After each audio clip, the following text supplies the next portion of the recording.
Di video kali ini, kita akan membahas mengenai simpangan baku. Simpangan baku atau deviasi standar, standard deviation, banyak digunakan dalam penelitian untuk mengatasi kelemahan akibat bekerja dalam bilangan mutlak. Nilai rata-rata simpangan tidak dapat membedakan antara nilai rentang yang lebih besar dan rentang yang lebih kecil. Nah, kalau menggunakan nilai mutlak tadi, tidak dapat membedakan antara nilai rentang yang lebih besar dan nilai rentang yang lebih kecil, katanya.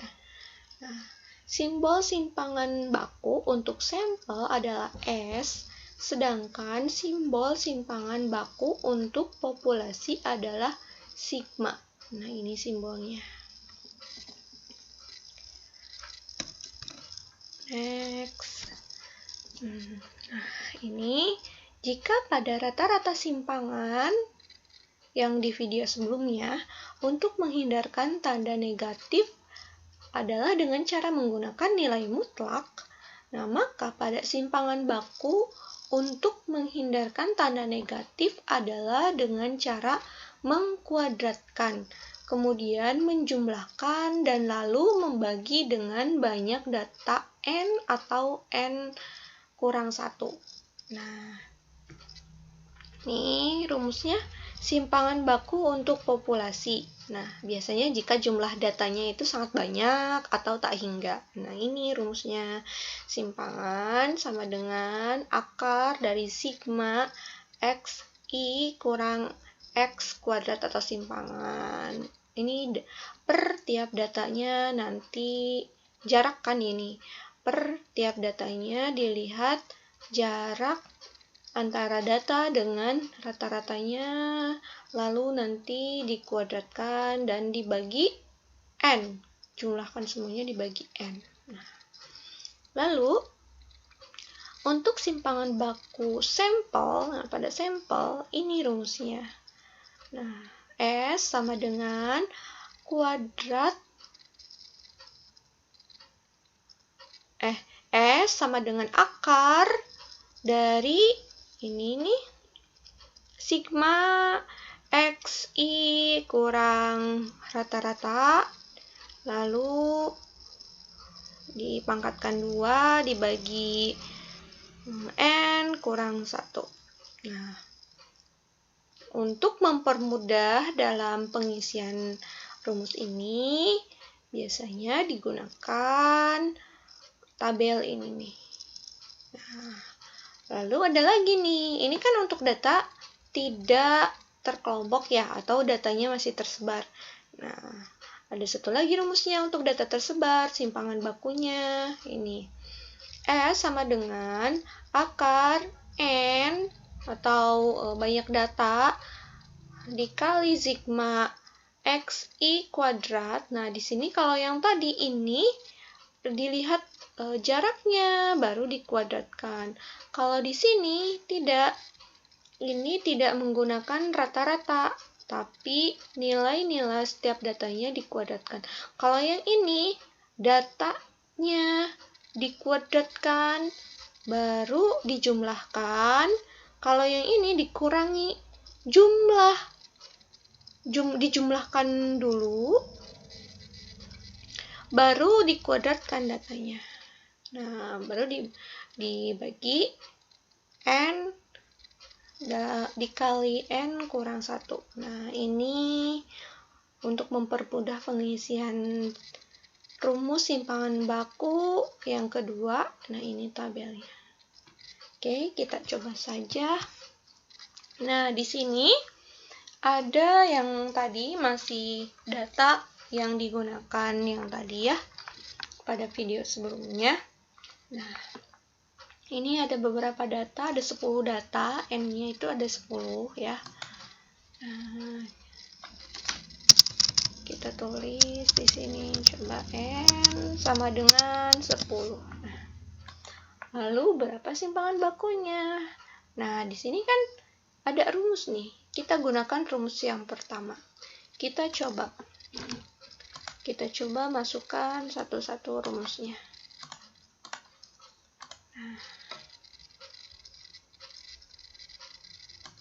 Kita coba masukkan satu persatu angkanya. Nah, 20, 30, 50, 60, 70, 80, 90, 100, 100. Lalu kita hitung jarak antara nilai dengan rata-rata, tiap nilainya berapa. Nah, ini dari perhitungan yang tadi bahwa rata-rata dari data ini adalah 70. Nah, kita tulis di sini untuk mempermudah. Untuk mempermudah, kita tulis bahwa rata-ratanya adalah 70. Jadi 20 kurangi 70 berapa? Negatif 50. 30 kurangi 70, negatif 40. 50 kurangi 70, negatif 20. 60 kurangi 70, negatif 10. 70 kurangi 70, 0. 80 kurangi 70, 10. 90 kurangi 70, 20. 100 kurangi 70, 30. Sama ya, ini juga. Nah, lalu di sini jarak ini kita kuadratkan. Nah, ini 50 untuk tadi kan untuk menghilangkan tanda negatifnya. Nah, nilai selisihnya itu ya dikuadratkan gitu. Pada simpangan baku itu seperti itu. Nah, negatif 50 dikuadratkan berapa? 2500. Negatif 40, 1600. Negatif 20, 400. Negatif 10, 100. 0 sama 10 dikuadratkan 10. Nah, lalu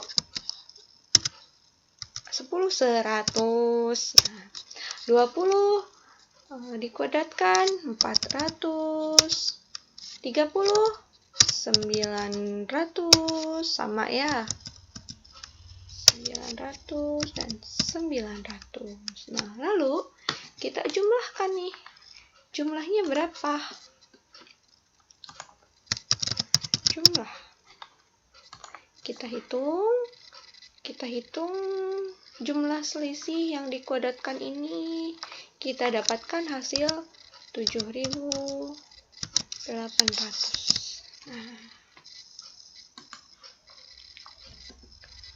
Nah, lalu kita masukkan ke dalam rumusnya. Kita copy saja dari sini.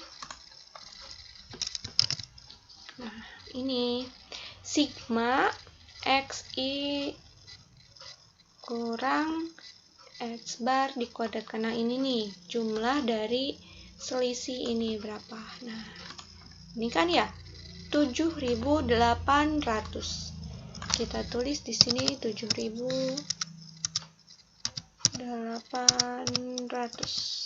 Nah, n kurang 1. N-nya kan tadi berapa? 10. Dikurang 1, 9. Jadi ini kita tulis di sini 9.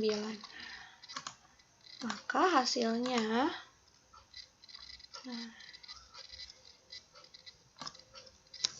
7.800 dibagi 9, hasilnya adalah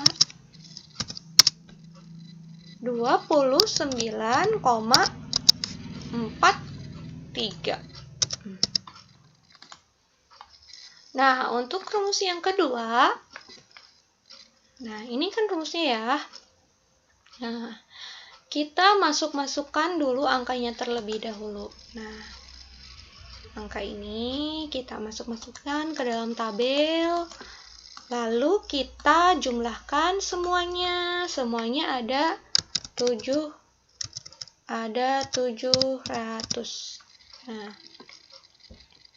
lalu untuk mencari xi kuadratnya, nah kita kuadratkan nilai-nilai yang ini. 20 dikuadratkan 400, 30 dikuadratkan 900, 50 dikuadratkan 2000,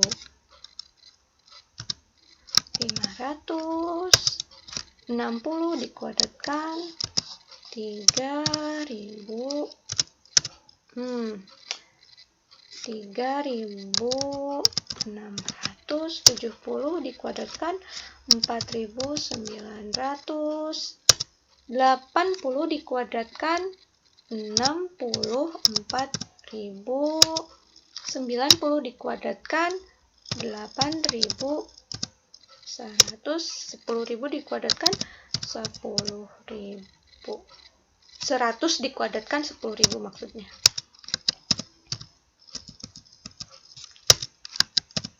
Oke.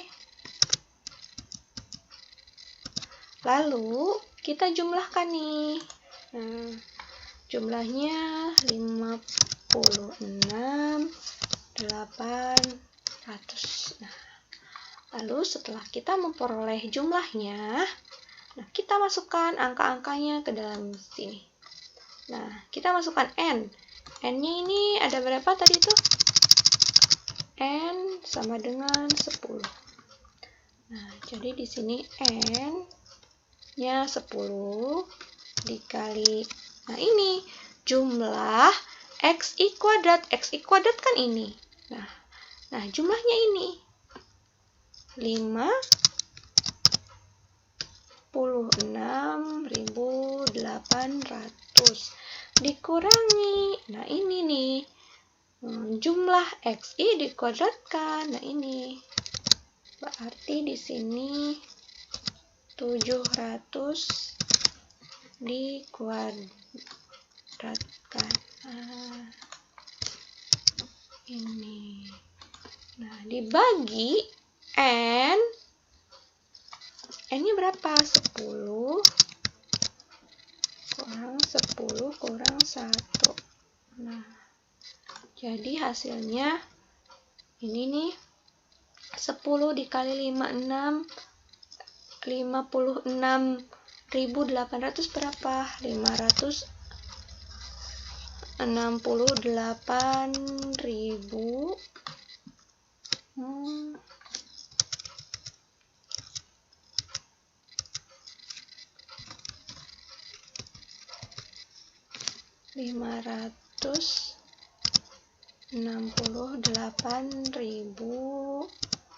Dikurangi 400, yang ini nih 700 dikuadratkan 490.000. Nah, ini 10 dikali 10 kurang 1, 9, jadi 90. Nah, ini berarti hasilnya 78.000 dibagi 90.